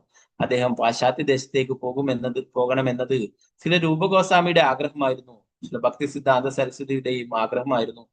അദ്ദേഹം ഇപ്പോഴിതാ ശ്രീകൃഷ്ണ ഭഗവാന്റെ ആസൂത്രണത്തിൽ ശ്രീ രാധാ ദാമോദര ക്ഷേത്രത്തിൽ ഭഗവത് കൃപയ്ക്ക് പാത്രീഭൂതനായി തീർന്നിരിക്കുന്നു. രാധാ ദാമോദര ക്ഷേത്രത്തിലെത്തിയ നിമിഷം മുതൽ താൻ ഏതോ ദിവ്യമായ ധാമത്തിൽ ഭഗവാന്റെ ശുദ്ധഭക്തന്മാർക്ക് മാത്രം തിരിച്ചറിയാൻ കഴിയുന്ന ശാശ്വതമായ സൗധത്തിൽ വന്നു ചേർന്നിരിക്കുന്നതായി അദ്ദേഹത്തിന് അനുഭവപ്പെട്ടു. എന്നാൽ ഇങ്ങനെ ഭഗവാന്റെയും തന്റെ സന്തത സഹചാരികളുടെയും നിത്യലീലകൾ അരങ്ങേറുന്ന ഈ വൃന്ദാവന ധാമത്തിൽ നിവസിക്കാൻ ഭാഗ്യം ലഭിച്ചതിൽ കൃതാർത്ഥതയുണ്ടെങ്കിലും ഇപ്പോൾ അവർ തന്നെ ആ വൃന്ദാവനത്തെയും രാധാ ദാമോദരനെയും വിട്ടുപോകാൻ ആജ്ഞാപിക്കുന്നതായി ഭക്തിവേദാന്ത സ്വാമിക്ക് തോന്നി. വൈഷ്ണവാചാര്യന്മാരുടെ സന്ദേശം ഈശ്വര സ്മരണ നശിച്ച ലോകത്തിലെ മറ്റു ഭാഗങ്ങളിലേക്ക് എത്തിച്ചു കൊടുക്കുക എന്ന മഹത് ദൗത്യം നിറവേറ്റാനാണ്. രൂപഗോസ്വാമിയുടെ അവിടെ സമാധിയൊക്കെ വൃത്തിയാക്കി കരഞ്ഞുകൊണ്ട് അവിടെയൊക്കെ വൃത്തിയാക്കി പ്രാർത്ഥിക്കുമായിരുന്നു എപ്പോഴും. പ്രഭുപാദർ വിദേശത്ത് പോകേണ്ട ഗുരുവിന്റെ ആജ്ഞകളൊക്കെ പാലിക്കാനായിട്ട് രൂപഗോസ്വാമി അദ്ദേഹത്തിന് ഉറപ്പ് കൊടുക്കുകയുണ്ടായെന്ന് പറഞ്ഞു. ഞങ്ങൾ എല്ലാവരും ആചാര്യ പരമ്പര എല്ലാവരും നിന്റെ കൂടെയുണ്ട്, നീ ധൈര്യമായിട്ട് പോയിപ്പോഴൂ, ഭഗവാനും ഞങ്ങൾ എല്ലാവരും നിന്റെ കൂടെയുണ്ടെന്ന് പറയും. പ്രഭുപാദർ പറഞ്ഞു, അത്രയും മഹത്തരമായിട്ടുള്ള പുണ്യഭൂമിയാണ് വൃന്ദാവനം അല്ലെ. ഇവിടെ ഭഗവാന്റെ നിത്യലീലകൾ നടന്നിട്ടില്ല. എന്നാൽ ഇപ്പോഴേ അവിടെ കുറച്ചു കാലമൊക്കെ താമസിച്ചു അല്ലെ, അവിടെ ഭക്തിയെല്ലാം ചെയ്തു. അതില് വളരെയേറെ ഉദാർത്ഥതയുണ്ട് എന്ന് പറയുന്നു. എന്നാൽ ഇപ്പോഴേ എനിക്ക് അവരുടെ തന്നെ നിർദ്ദേശപ്രകാരം, രൂപഗോസ്വാമിയുടെയും മറ്റുള്ളവരുടെയൊക്കെ നിർദ്ദേശപ്രകാരം, ആധ്യാത്മിക ഗുരുവിന്റെ ഒക്കെ നിർദ്ദേശപ്രകാരം വീണ്ടും എന്താ പറയാ അവിടം വിട്ട് പോകേണ്ടതായിട്ടുള്ള അവസ്ഥയിലാണുള്ളത്. എന്നാൽ പ്രഭുപാദർ അതില് ഒരിക്കലും ദുഃഖിച്ചിരുന്നില്ല, സന്തോഷിച്ചിരുന്നു. എന്താ പറയുന്നത്, മറ്റുള്ള എല്ലാവർക്കും കൃഷ്ണാബോധം നൽകാനായിട്ട് അല്ലെ, ലോകത്തിലെ അനേകം പതീതരായിട്ടുള്ള ആത്മാക്കൾക്കൊക്കെ കൃഷ്ണാബോധം നൽകാനായിട്ട് അവിടം വിട്ടുപോകാനായിട്ട് അല്ലെ, എന്താ പറയാ അങ്ങനെയുള്ള ശുദ്ധ ഭക്തന്മാരെന്താണ് പരദുഃഖ ദുഃഖി എന്ന് പറയുന്നത്. മറ്റുള്ള ജീവാത്മാക്കളും ദുഃഖിക്കുന്നത് കാണുമ്പോൾ അവർ ദുഃഖിക്കുന്നു അല്ലെ. വൃന്ദാവനത്തിൽ ധാരാളം ആൾക്കാരെ കാണാം. അവരൊക്കെ അവിടെ അവസാന കാലങ്ങളിൽ അവിടെ കഴിയാൻ, അവിടുന്ന് പുറത്ത് ഹോസ്പിറ്റൽ വരെ പോകാത്ത ആൾക്കാരുണ്ട്. മധുരയിലൊക്കെ ഹോസ്പിറ്റലിൽ പോകണമെന്ന് പറഞ്ഞാൽ ഇല്ല, വൃന്ദാവനം വിട്ടിട്ട് ഞങ്ങൾ എവിടേക്കും പോവില്ലായിരുന്നു. അല്ല, അഥവാ ഡൽഹിയിലേക്ക് പോകണമെന്ന് പറഞ്ഞാൽ അവർ പോവില്ല. അതാണ് വൃന്ദാവനത്തിൽ നിന്ന് പുറത്ത് മരിച്ചാൽ നമുക്കൊരു ഗ്യാരണ്ടി ഇല്ല. എന്നാൽ വൃന്ദാവനത്തിൽ നിന്ന് ശരീരം ഉപേക്ഷിക്കുകയാണ് എന്താണ്, പിന്നീട് ഒരു ജന്മം എടുക്കേണ്ട എന്നുള്ളതാണ്. അപ്പൊ അതുകൊണ്ട് അവര് വേറെ എവിടെയും പോകുന്നില്ല. മധുരയിൽ പോകണമെന്ന് പറഞ്ഞാൽ, ഡൽഹിയിൽ പോകണമെന്ന് പറഞ്ഞാൽ, അങ്ങനെ ആ ഒരു വൃന്ദാവനത്തിന്റെ അതിർത്തി വിട്ടിട്ട് വേറെ എവിടെയും പല ആൾക്കാരും പോകില്ല. എന്നാൽ ശ്രീല പ്രഭുപാദര് 70-ാമത്തെ വയസ്സിൽ ഇതൊക്കെ ഉപേക്ഷിച്ചിട്ട് പോകുന്നു അല്ലെ. വൃന്ദാവനം ലോകത്ത് നേരത്തെ പറഞ്ഞു, വൃന്ദാവനം അത്രയും പുണ്യഭൂമിയാണ്. എന്നാൽ അതിനെക്കുറിച്ചിട്ട് ആർക്കും തന്നെ അറിയില്ല അല്ലെ. ഈ സത്യം ലോകത്തോട് വിളിച്ചു പറയണം, ലോകത്തിൽ എല്ലാവരെയും അറിയിക്കണം. അവരൊക്കെ ഈ ഭഗവാന്റെ ലീലകൾ ആടിയിട്ടുള്ള ഈ പുണ്യധാമത്തില് വരണം, അവർക്കൊക്കെ ഭഗവാന്റെ കാരുണ്യം ലഭിക്കണം എന്ന് നേരത്തെ പ്രഭുപാദർ ആഗ്രഹിക്കുന്നുണ്ടായിരുന്നു അല്ലെ. ഇതിനുള്ള പ്രവർത്തന സബരിയുടെ പകുതി മാത്രമേ ആകുന്നുള്ളൂ. രചന ശേഷിച്ച പകുതി പ്രസിദ്ധീകരണം എന്നത് ആകുന്നു. 60 വാല്യങ്ങളായി തയ്യാറാക്കപ്പെട്ട ശ്രീമദ് ഭാഗവതം പ്രസിദ്ധീകരിക്കുന്നതിൽ പ്രസാധകർ അനിഷ്ടത പ്രകടിപ്പിച്ചു. എന്നാൽ ഭക്തി വേദാന്ത സ്വാമികളാകട്ടെ അതിൽ കുറഞ്ഞ് ഒന്നിലും തൃപ്തിപ്പെടുവാൻ തയ്യാറല്ലായിരുന്നു. അതുകൊണ്ട് സ്വയം പലയിടത്തും സഞ്ചരിച്ച് സംഭാവനകൾ ശേഖരിച്ച് സ്വന്തം ചെലവിൽ തന്നെ അദ്ദേഹം പ്രസിദ്ധീകരണം പുറത്തു കൊണ്ടുവരാൻ തീരുമാനിച്ചു. ആ ഘട്ടത്തിലാണ് ഭക്തി വേദാന്ത സ്വാമികളോട് ഗോരഖ്പൂരിൽ പോയി മതഗ്രന്ഥങ്ങൾ പ്രസിദ്ധീകരിക്കുന്നതിൽ തൽപരനായ ഹനുമാൻ പ്രസാദ് ബോർഡർ എന്ന വ്യക്തിയെ തന്റെ കയ്യെഴുത്തു പ്രതികൾ കാണിക്കുവാൻ ഒരു അനുഭാവിയായ പ്രിന്റർ ആവശ്യപ്പെട്ടത്. തുടർന്ന് ഭക്തി വേദാന്ത സ്വാമി 500ഓളം മൈൽ ദൂരം സഞ്ചരിച്ച് ഗോരഖ്പൂരിലെത്തി ഹനുമാൻ പ്രസാദ് ബോർഡറെ കണ്ടു. തന്മൂലം തന്റെ ശ്രീമദ് ഭാഗവതത്തിന്റെ 1-ാം കാണ്ഡം പ്രസിദ്ധീകരിക്കുവാനായി 4000 രൂപ സംഭാവനയായി ലഭിക്കുകയും ചെയ്തു. പ്രൂഫ് വായിക്കുന്നതും തിരുത്തുന്നതുമെല്ലാം ചെയ്യുന്നത് ഭക്തി വേദാന്ത സ്വാമി തന്നെയായിരുന്നു. 1-ാം വാല്യം പ്രിന്റ് ചെയ്യുവാൻ ആരംഭിക്കുമ്പോൾ അദ്ദേഹം അതിന്റെ അവസാന അധ്യായങ്ങളുടെ രചന തീർക്കാൻ പണിപ്പെടുകയായിരുന്നു. പുസ്തകത്തിന്റെ പ്രിന്റിംഗ് നടന്നുകൊണ്ടിരിക്കെ OK പ്രസിൽ നിന്നും തയ്യാറായ പ്രൂഫുകൾ ശേഖരിച്ച്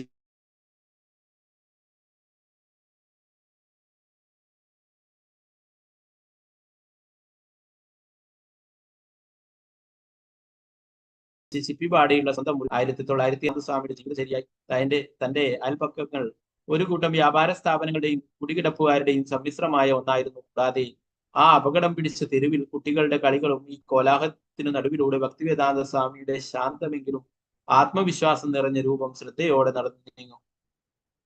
കുടികിടപ്പ് ചേരികൾ, മേച്ചിലോട് വിൽപ്പനക്കാർ, ധാന്യ വിൽപ്പനക്കാർ, മധുരപലഹാരക്കടകൾ, പ്രിന്റിംഗ് പ്രസ്സുകൾ എന്നിവയ്ക്കെല്ലാം ഇടയിലൂടെ അദ്ദേഹം നടന്നു പോകുമ്പോൾ മുകളിൽ വൈദ്യുത കമ്പികളും പ്രാവുകളും ചേരികളുടെ ബാൽക്കണികളിൽ കെട്ടിയിരിക്കുന്ന വസ്ത്രനിരകളും മറ്റും കാണാം. ഇതെല്ലാം കടന്നൊരു ചെറിയ മുസ്ലിം പള്ളിക്ക് എതിർവശമായി OK പ്രസ് സ്ഥിതി ചെയ്യുന്നു.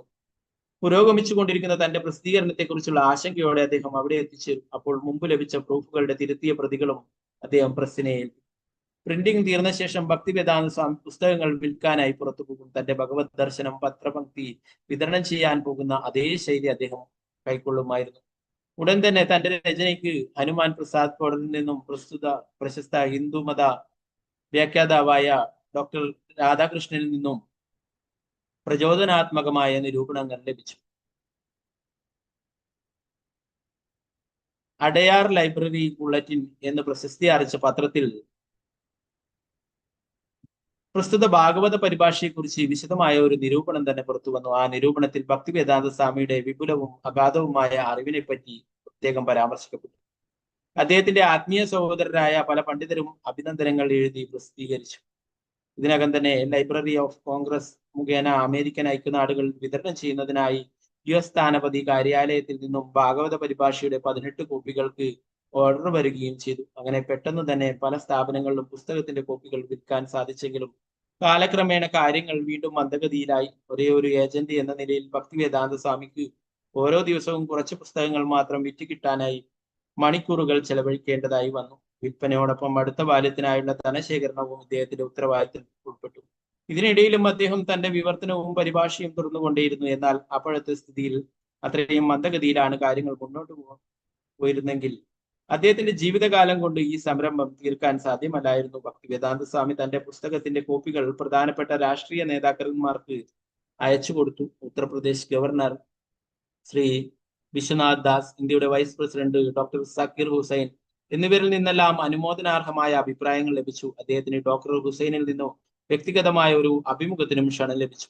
അതുകൂടാതെ കുറച്ച് മാസങ്ങൾക്ക് ശേഷം അന്നത്തെ ഇന്ത്യൻ പ്രധാനമന്ത്രിയായ ശ്രീ ലാൽ ബഹദൂർ ശാസ്ത്രിയെ സന്ദർശിക്കുവാനുള്ള അവസരവും കൈവന്നു. ഒരു ഔപചാരിക വേളയിൽ പാർലമെന്റ് മന്ദിരത്തിന്റെ ഉദ്യാനത്തിൽ വെച്ച് തന്റെ അനുചര വൃന്ദത്തോടൊപ്പം ഇരിക്കുമ്പോഴാണ് പ്രധാനമന്ത്രി ആ മുതിർന്ന സന്യാസിയെ സ്വീകരിക്കുന്നത്. കണ്ണട ധരിച്ചിരുന്ന ഭക്തിവേദാന്ത സ്വാമി ഒരു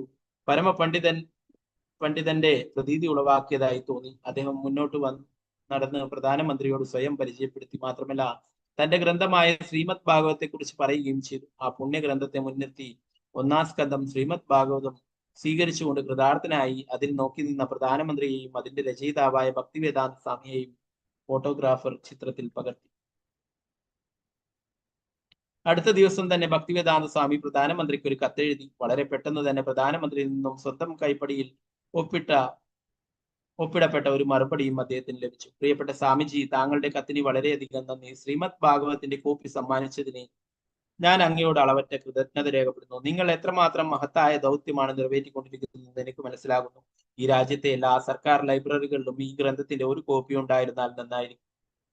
ഇത്തരം അനുമോദനാർഹങ്ങളായ നിരൂപണങ്ങൾ പരസ്യരൂപേണ ഉപയോഗിച്ച് ഭക്തിവേദാന്ത സ്വാമി ഭാവിയിൽ പ്രതീക്ഷയുള്ള സംഭാവനയെ സമീപിച്ച് തുടർവാല്യങ്ങൾ പ്രസിദ്ധീകരിക്കാൻ ആവശ്യമായിരുന്നു വരുന്ന പണം സമാഹരിക്കാൻ ആരംഭിച്ചു. അങ്ങനെ ഒരു കൈയിൽ തന്റെ കയ്യെഴുത്തു പ്രതിയും മറു കൈയിൽ പുസ്തകം പ്രിന്റ് ചെയ്യുന്നതിനുള്ള പണവുമായി ഭക്തിവേദാന്ത സ്വാമി വീണ്ടും അച്ചടി ലോകത്തേക്ക് മടങ്ങിയെത്തി. പേപ്പർ വാങ്ങലും അച്ചടിയും പ്രൂഫ് തിരുത്തലും അച്ചടിക്ക് വേണ്ട നിർദ്ദേശങ്ങൾ നൽകലും അങ്ങനെ ക്രമേണ ഓരോ പുസ്തകമായി അദ്ദേഹം പുറത്തിറക്കി. തന്റെ നിരന്തര പരിശ്രമം മൂലം പരമദരിദ്രനായിരുന്ന ഒരു വ്യക്തി 2 വർഷത്തിനകം 3-ാമത്തെ വാല്യം വലിയ പുസ്തകം കാലിക്കോ ബൈൻഡിങ്ങിനോടെ പുറത്തിറക്കി. സ്വദേശീയരായ പണ്ഡിതരുടെ ഇടയിൽ ഭക്തിവേദാന്ത സ്വാമിയുടെ ആദരവ് വർദ്ധിച്ചു. പക്ഷേ ആ കാലഘട്ടത്തിന്റെ ലക്ഷ്യം പാശ്ചാത്യ ലോകമായിരുന്നു. ഇപ്പോഴാകട്ടെ തന്റെ ഗ്രന്ഥത്തിന്റെ 3-ാം വാല്യം പ്രസിദ്ധീകരിക്കപ്പെട്ടിരിക്കുന്നു. സ്വയം ഒരു യാത്രയ്ക്ക് തയ്യാറായി നിൽക്കുന്നത് പോലെ അദ്ദേഹത്തിന് ഇപ്പോൾ അനുഭവപ്പെട്ടു. തനിക്ക് ഇപ്പോൾ 69 വയസ്സായി കഴിഞ്ഞു. ഇനിയൊട്ടും താമസിച്ചുകൂടാ. പണ്ട് ശ്രീല ഭക്തി സിദ്ധാന്ത സരസ്വതി കൽക്കത്തയിലെ ഒരു യുവഗൃഹസ്ഥനോട് കൃഷ്ണാബോധത്വങ്ങൾ പാശ്ചാത്യ ദേശങ്ങളിൽ പ്രചരിപ്പിക്കുവാൻ ആവശ്യപ്പെട്ടിരുന്നു.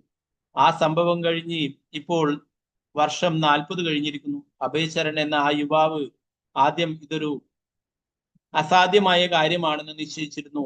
എന്നാൽ ഇന്നാകട്ടെ കുടുംബ ബാധ്യത എന്ന ആ കടുത്ത പ്രതിബദ്ധത ഇല്ലാതായിരിക്കുന്നു. അതിനാൽ തൽക്കാലം സാമ്പത്തിക പരാധീനത എന്നത് ഒരു സത്യമാണെങ്കിലും പശ്ചിമ ദിശ നോക്കി യാത്രയാവാൻ തടസ്സങ്ങൾ മറ്റൊന്നുമില്ല തന്നെ. സിദ്ധാന്ത സരസ്വതി ഠാക്കൂർ പ്രഭുപാദ് 1922 പറഞ്ഞിട്ടുള്ളത് അല്ലെ. ഇപ്പോഴ് 1965 അമേരിക്കയിലേക്ക് പോകുന്നത് അല്ലെ. 43 വർഷങ്ങൾക്ക് ശേഷമാണ് ഇത് സാധിക്കുന്നത്. അന്ന് യുവാവായിരുന്നു അല്ലെ, കോളേജിലൊക്കെ പഠിക്കുന്ന ബ്രിട്ടീഷുകാരുടെ ആ അനീതിക്കെതിരെ അതൊക്കെ വിട്ടിട്ട് ഗാന്ധിജിയുടെ കൂടെ പ്രവർത്തിക്കുന്നൊക്കെ ഒരു അവസരത്തിലാണ്, സ്വാതന്ത്ര്യ സമര പ്രസ്ഥാനത്തിലൊക്കെ പ്രവർത്തിക്കുന്ന അവസരത്തിലാണ്, യുവാവായിരിക്കുന്ന അവസരത്തിലാണ് ഭക്തി സിദ്ധാന്ത സരസ്വതി പറഞ്ഞത് അല്ലെ. എന്നാൽ പ്രഭുപാദർ തന്നെ ഓർക്കുന്നു, എനിക്കിപ്പോഴ് 69 വയസ്സായിരിക്കുന്നു, എങ്കിലും ആ ദൗത്യം നിറവേറ്റുക തന്നെ ചെയ്യും പ്രഭുപാദർ ഉറപ്പിച്ചു.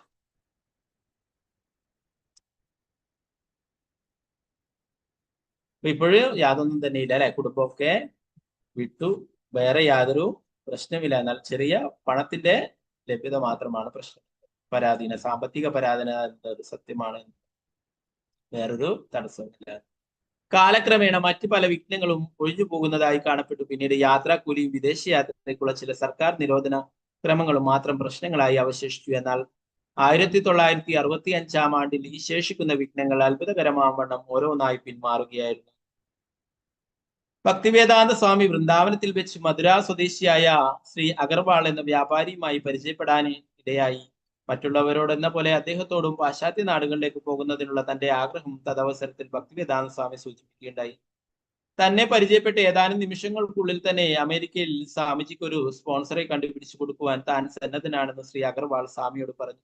അദ്ദേഹത്തിന്റെ മകൻ ഗോപാൽ അമേരിക്കയിലെ പെൻസിൽവാനിയ സംസ്ഥാനത്തിൽ എഞ്ചിനീയറായി പ്രവർത്തിച്ചു പോരുകയായിരുന്നു. അദ്ദേഹത്തോട് ഒരു സ്പോൺസർഷിപ്പ് ഫോറം അയച്ചു തരാൻ ആവശ്യപ്പെടാമെന്ന് അദ്ദേഹം ഏറ്റു. ഇങ്ങനെ ശ്രീ അഗർവാൾ സഹായഹസ്തങ്ങളുമായി മുന്നോട്ട് വന്നപ്പോൾ ഏതു വിധനെയും ദയവായി അത് സാധിച്ചു കൊടുക്കണമെന്ന് ഭക്തിവേദാന്ത സ്വാമി അദ്ദേഹത്തോട് പ്രത്യേകം അപേക്ഷിച്ചു. ഭക്തിവേദാന്ത സ്വാമി ഡൽഹിയിൽ തിരിച്ചെത്തി വീണ്ടും പഴയ സ്ഥലങ്ങളിലെല്ലാം പുസ്തക വിൽപ്പന നടത്തുന്നതിനുള്ള ശ്രമങ്ങളിൽ ഏർപ്പെട്ടു. ഇതിനായുള്ള പുതിയ അവസരങ്ങൾക്കായി അത്യന്തം പരിശ്രമിക്കുകയും ചെയ്തു. അങ്ങനെ ഒരു ദിവസം തികച്ചും അപ്രതീക്ഷിതമായി അദ്ദേഹത്തിന് വിദേശകാര്യ മന്ത്രാലയത്തിൽ നിന്നും ഒരു സന്ദേശം ലഭിച്ചു.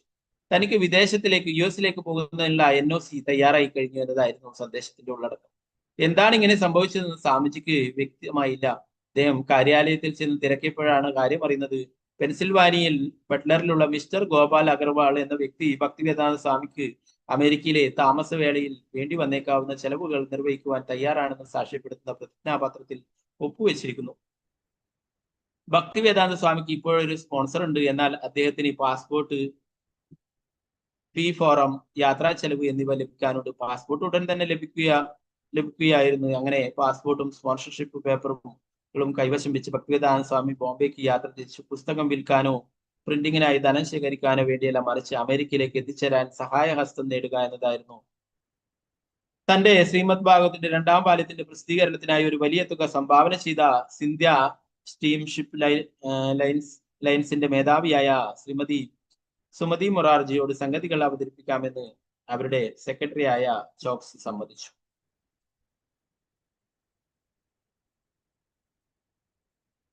സെക്രട്ടറി മിസ്സിസ് മൊറാർജിയോട് പറഞ്ഞു, വൃന്ദാവനത്തിലെ സ്വാമിജി തിരിച്ചു വന്നിരിക്കുന്നു. താങ്കൾ നൽകിയ സംഭാവന ഉപയോഗിച്ച് അദ്ദേഹം തന്റെ പുസ്തകം പ്രസിദ്ധീകരിച്ചു കഴിഞ്ഞു. ഇപ്പോൾ അദ്ദേഹത്തിനൊരു സ്പോൺസറെ കിട്ടിയിട്ടുണ്ട്. അദ്ദേഹം അമേരിക്കയിലേക്ക് പോകാൻ ആഗ്രഹിക്കുന്നു. താങ്കളുടെ സിന്ധ്യാഷിപ്പിൽ തന്നെ അദ്ദേഹത്തിന് യാത്രാ സൗകര്യം ചെയ്തു കൊടുക്കണമെന്ന് അദ്ദേഹം അപേക്ഷിച്ചിരിക്കുന്നു. മിസ്സിസ് മൊറാർജി പറഞ്ഞു, ഇല്ല, അമേരിക്കയിൽ പോകാനൊക്കെ സ്വാമിജിക്ക് വളരെയധികം പ്രായമായി. അവിടെ പോയി ഇനിയിപ്പോൾ അദ്ദേഹത്തിന് ഒന്നും നേടാൻ കഴിയുമെന്ന് തോന്നുന്നില്ല. മിസ്റ്റർ ചോക്സി തിരിച്ചു വന്ന് അവരുടെ വാക്കുകൾ ഭക്തിവേദാന്ത സ്വാമിയെ അറിയിച്ചു. എന്നാൽ ഭക്തിവേദാന്ത സ്വാമി ഈ അഭിപ്രായത്തോട് തെല്ലും യോജിച്ചില്ല. സ്വാമിജി ഇന്ത്യയിൽ തന്നെ കഴിഞ്ഞ് ശ്രീമദ് ഭാഗവതം പൂർത്തിയാക്കുക എന്നതായിരുന്നു മിസ്സിസ് മൊറാർജിയുടെ ആഗ്രഹം. അവരുടെ വാദം ഇങ്ങനെയായിരുന്നു, ഇതിനുവേണ്ടി എന്തിന് അമേരിക്കയിലേക്ക് പോകണം? ഇവിടെ ഇരുന്നത് തന്നെ അത് തീർത്തുകൂടെ? എന്നാൽ ഭക്തിവേദാന്ത സ്വാമി അവിടേക്ക് പോകാനുള്ള തന്റെ തീരുമാനത്തിൽ ഉറച്ചു നിന്നു. അദ്ദേഹം മിസ്റ്റർ ചോക്സിയോട് തന്റെ മേധാവിയെ കൊണ്ട് സമ്മതിപ്പിക്കുവാനായി അപേക്ഷിച്ചു. അവിടെ പോയി എന്തു പറയണമെന്ന് പോലും അദ്ദേഹം പറഞ്ഞു കൊടുത്തു. ഈ സ്വാമിജി അമേരിക്കയിൽ പോയി കൃഷ്ണാബോധം പ്രചരിപ്പിക്കണമെന്ന തീരുമാനത്തിൽ വളരെയധികം ആവേശം കൊണ്ടിരിക്കുന്നതായി ഞാൻ കാണുന്നു. എന്നാൽ ഇപ്പോഴും മിസ്സിസ് മൊറാർജി മുൻ പറഞ്ഞത് ആവർത്തിക്കുകയല്ലാതെ മറ്റൊന്നും സംഭവിച്ചില്ല. സ്വാമിജിക്ക് വയസ്സായി, അദ്ദേഹത്തിന് ആരോഗ്യനില തൃപ്തികരമല്ല. കൂടാതെ അമേരിക്കയിലെ ജനങ്ങൾ പൊതുവെ യാത്ര സഹകരണ മനോഭാവമുള്ളവരൊന്നുമല്ല. അതിനാൽ സ്വാമിജിയുടെ വാക്കുകൾ ശ്രവിക്കുവാൻ അവർ കൂട്ടാക്കിയെന്നും വരില്ല.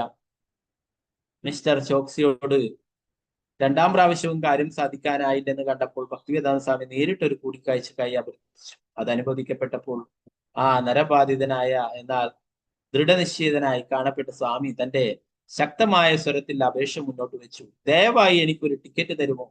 സുമതി മൊറാർജി ആശങ്ക പ്രകടിപ്പിച്ചു. സ്വാമിജി, താങ്കൾക്ക് ഇത്രയും വയസ്സായി, ഈ അവസ്ഥയിൽ താങ്കൾ ഇത്തരം ഉത്തരവാദിത്തങ്ങൾ ഏറ്റെടുത്താൽ അത് ശരിയാവുമോ? അങ്ങനെയല്ല. സ്വാമി തന്റെ കൈ ഉയർത്തിക്കൊണ്ട് സംശയദൃഷ്ടിയോടെ നോക്കി നിൽക്കുന്ന ഒരു മകളെ എന്ന പോലെ പറഞ്ഞു, ഒരു കുഴപ്പവും ഉണ്ടാവില്ല. ഞാൻ ഈ ചെയ്യുന്നത് ശരി തന്നെയാണ്. എന്നാൽ എന്റെ സെക്രട്ടറിമാർ ഇതിനെക്കുറിച്ച് എന്താണ് ചിന്തിക്കുന്നതെന്ന് അങ്ങേക്കറിയാമോ? സ്വാമിജി അവിടെ ചെന്ന് മരിച്ചു പോകും എന്നാണ് അവർ വിചാരിക്കുന്നത്. അത് കേട്ട് അർത്ഥമില്ലാത്ത ഒരു കിംവദന്തി എന്ന മട്ടിൽ ഭക്തിവേദാന്ത സ്വാമി മുഖം ചുളിച്ചുകൊണ്ട് ആ വാദം നിരസിച്ചു. വീണ്ടും അദ്ദേഹം തന്റെ അപേക്ഷ മുന്നോട്ട് വെച്ചു. ശാഠ്യം പിടിക്കുന്ന മട്ടിൽ സംസാരിച്ചു. അപ്പോൾ മിസ്സിസ് മൊറാർജി പറഞ്ഞു, എങ്കിൽ ശരി, അങ്ങനെ ആവട്ടെ. ആ പി ഫാറം മാത്രം സംഘടിപ്പിച്ചു കൊണ്ടുവരും. അങ്ങനെ ഞങ്ങളുടെ കപ്പലിൽ തന്നെ അങ്ങേക്ക് യാത്ര ചെയ്യുന്നതിനുള്ള ഏർപ്പാടുകൾ ഞാൻ ചെയ്യാം. ഇത് കേട്ട് ഭക്തിവേദാന്ത സ്വാമിയുടെ മുഖത്ത് പുഞ്ചിരിയുടെ പ്രകാശം തുളുമ്പി ഒട്ടും താമസിയാതെ ഓഫീസിലെ സംശയാലുക്കളായ ക്ലർക്കുമാരുടെ അത്ഭുതസ്തബ്ധമായ നോട്ടങ്ങളുടെ അകമ്പടിയോടെ അദ്ദേഹം പുറത്തേക്ക് നടന്നു. മിസ്സിസ് മൊറാർജിയുടെ നിർദ്ദേശപ്രകാരം സെക്രട്ടറി ചോക്സി സ്വാമിജിയുടെ യാത്രയ്ക്ക് വേണ്ടിയുള്ള അവസാനഘട്ട ഒരുക്കങ്ങൾ തുടങ്ങി. ഭക്തിവേദാന്ത സ്വാമിക്ക് കമ്പിളി വസ്ത്രങ്ങൾ കൈവശമില്ലായിരുന്ന ചോക്സി അദ്ദേഹത്തിനെ കൂട്ടിക്കൊണ്ടുപോയി കമ്പിളി കുപ്പായവും മറ്റു കുറെ കമ്പിളി വസ്ത്രങ്ങളും വാങ്ങിക്കുകയുണ്ടായി. ഭക്തിവേദാന്ത സ്വാമിയുടെ അപേക്ഷ പ്രകാരം അദ്ദേഹം ചൈതന്യ മഹാപ്രഭുവിന്റെ 8 ശ്ലോകങ്ങളും ശ്രീമദ് ഭാഗവത പരിഭാഷയുടെ പരസ്യം ഉൾക്കൊള്ളുന്ന ഒരു ലഘുലേഖയുടെ 500 കോപ്പികൾ പ്രിന്റ് ചെയ്ത് ഏൽപ്പിക്കുകയും ചെയ്തു. കൊൽക്കത്തയിൽ നിന്നും ആഗസ്റ്റ് മാസം 13-ാം തീയതി പുറപ്പെടാനിരുന്ന ജലദൂത എന്ന അവരുടെ കപ്പലിൽ മിസ്സിസ് മൊറാർജിക്ക് സ്വാമിജിക്കായി പ്രത്യേക യാത്രാ സൗകര്യങ്ങൾ ഏർപ്പെടുത്തി. ഭക്തിവേദാന്ത സ്വാമി സസ്യബുക്കും ബ്രാഹ്മണനുമാണെന്നിരിക്കെ അദ്ദേഹത്തിന്റെ ആവശ്യങ്ങൾ നല്ലവണ്ണം അറിയുന്ന ഒരു കപ്പിത്താനുള്ള കപ്പലാണ് അവർ ഇതിനായി തെരഞ്ഞെടുത്തത്. പ്രസ്തുത കപ്പലിന്റെ ക്യാപ്റ്റൻ അരുൺ പാണ്ഡ്യയോട് സ്വാമിജിയുടെ ആവശ്യത്തിനായി കുറച്ചധികം പഴങ്ങളും പച്ചക്കറികളും കപ്പലിൽ വാങ്ങിവെക്കാൻ മിസ്സിസ് മൊറാർജി പ്രത്യേകം നിർദ്ദേശം നൽകി. ഭക്തിവേദാന്ത സ്വാമി ബോംബെയിൽ ശേഷിച്ച 2 ദിവസങ്ങളും മിസ്റ്റർ ചോക്സി അദ്ദേഹത്തിന്റെ കൂടെ ഉണ്ടായിരുന്നു. അദ്ദേഹത്തിന് വേണ്ടി പ്രസിൽ നിന്ന് മുൻപറഞ്ഞ ലഘുലേഖകൾ പ്രിന്റ് ചെയ്ത് കൊണ്ടുവരിക, വസ്ത്രങ്ങൾ വാങ്ങിക്കൊടുക്കുക, കൊൽക്കത്തയിലേക്കുള്ള തീവണ്ടിയിൽ അദ്ദേഹത്തെ കയറ്റി അയക്കാനായി സ്റ്റേഷനിൽ കൊണ്ടുവിടുക എന്നിങ്ങനെ പല വിധത്തിൽ അദ്ദേഹം സ്വാമിയെ സഹായിച്ചു.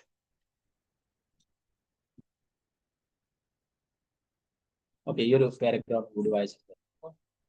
ജലദൂതയിലേക്കുള്ള യാത്രയ്ക്ക് കുറച്ചു നാൾ മുമ്പ് ഭക്തിവേദാന്ത സ്വാമി കൽക്കത്തയിലെത്തിയിരുന്നു. തന്റെ ജീവിതത്തിലെ നല്ലൊരു ഭാഗം കഴിച്ചുകൂട്ടിയ ആ വൻ നഗരത്തിൽ അദ്ദേഹത്തിന് താമസിക്കാൻ ഒരു ഇടം പോലും ഉണ്ടായിരുന്നില്ല. മുമ്പ് അദ്ദേഹം വൃന്ദാവന ഭജന എന്ന പദ്യത്തിൽ പകർത്തിയ ആ അവസ്ഥ ഓർത്തുപോയി. എനിക്ക് എന്റെ ഭാര്യ, മക്കൾ, പേരക്കിടാങ്ങൾ എല്ലാം ഉണ്ട്, എന്നാൽ കയ്യിൽ പണം മാത്രമില്ല. അതിനാൽ അവയെല്ലാം നഷ്ട സൗഭാഗ്യങ്ങളായിരിക്കുന്നു. ഇതേ നഗരത്തിലാണ് അദ്ദേഹത്തെ കുട്ടിക്കാലത്തിൽ അത്യധികം സ്നേഹസമ്പന്നതയോടെ പരിപാലിക്കപ്പെട്ടത്. എന്നാൽ ഇന്ന് കാലം എന്നേക്കുമായി മൺമറഞ്ഞിരിക്കുന്നു. തൽക്കാലം അദ്ദേഹം ഒരു പഴയ പരിചയക്കാരന്റെ വീട്ടിൽ താമസിച്ചു. യാത്രയുടെ തലേ ദിവസം അദ്ദേഹം തന്റെ ഗുരു ശ്രീല ഭക്തി സിദ്ധാന്ത സരസ്വതിയുടെ സമാധി മന്ദിരം ദർശിക്കുവാനായി അടുത്തുള്ള മായാപൂരിലേക്ക് പോയി. ഉടൻ തന്നെ മടങ്ങിയെത്തുകയും ചെയ്തു. ഇപ്പോൾ അദ്ദേഹം യാത്രയ്ക്കായി ഒരുങ്ങിക്കഴിഞ്ഞിരുന്നു. ഓക്കെ, ബാക്കി ഭാഗങ്ങൾ നമുക്ക് നാളെ പിന്നെ ഒരു ബാക്കി വായിക്കാം. കുറച്ച് ഒരു 2-3 പേജ് നാളത്തെ ക്ലാസ്. പ്രഭുപാദ് की जय. ग्रंथराज श्रीमद् भागवतम. हरे कृष्ण. എല്ലാവർക്കും നന്ദി. വാഞ്ചകൽപതരൂപശ്ച കൃപാ സിന്ധുഭ്യവച പതിദാനം പാവനേഭ്യോ വൈഷ്ണവേഭ്യോ നമോ നമഃ. അനന്തപുരി വൈഷ്ണവവൃന്ദ की जय. श्री प्रभुपाद की जय. ग्रंथराज की जय. हरे कृष्ण. ഓക്കെ, അപ്പൊ വേറെ ഒന്നും ഇല്ലെങ്കിൽ നമുക്ക് ക്ലാസ് വെച്ചെടുക്കാം. ഹരേ കൃഷ്ണ. ഹരേ കൃഷ്ണ.